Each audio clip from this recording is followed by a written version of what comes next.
Exemple très concret de l'utilisation du mind mapping. Oui.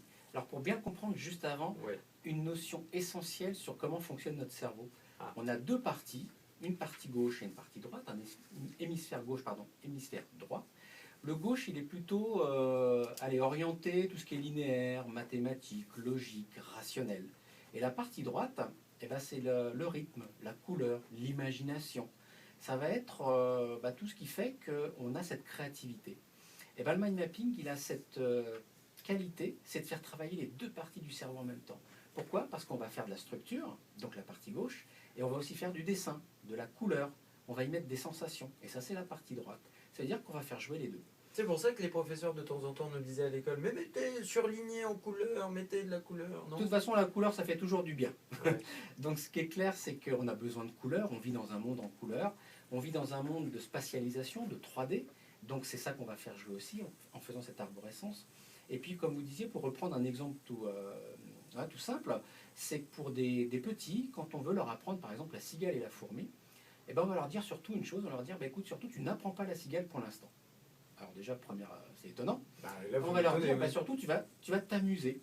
Tu vas dessiner la cigale, tu vas dessiner la fourmi, et tu vas représenter les actions.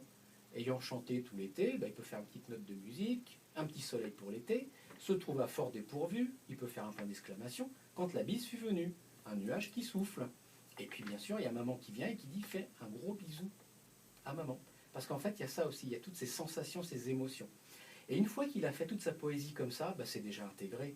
Et je dirais que le fait de l'apprendre par cœur, c'est plus qu'une formalité. Parce qu'il sera tellement bien amusé avant qu'il l'aura intégré. Et ce qu'il faut savoir, c'est que notre cerveau, il aime plusieurs choses. La spatialisation d'informations, il aime bien se faire plaisir. Il est un peu feignant, donc s'il peut faire les choses simplement, il le fera. Et il adore s'amuser. Alors si on s'amuse avec lui, il nous le rend au centuple. Ah bien, là c'est vrai qu'on comprend bien le mind mapping. Comment on pourrait le traduire en français? Alors, carte mentale, Ouais. carte heuristique. Alors, heuristique, c'est pas un gros mot. Ça vient de heuriskem, eureka, j'ai trouvé. Et c'est pour ça qu'en fait, on l'appelle comme ça. C'est une appellation plutôt française. C'est une carte qui nous permet de générer, de trouver des idées.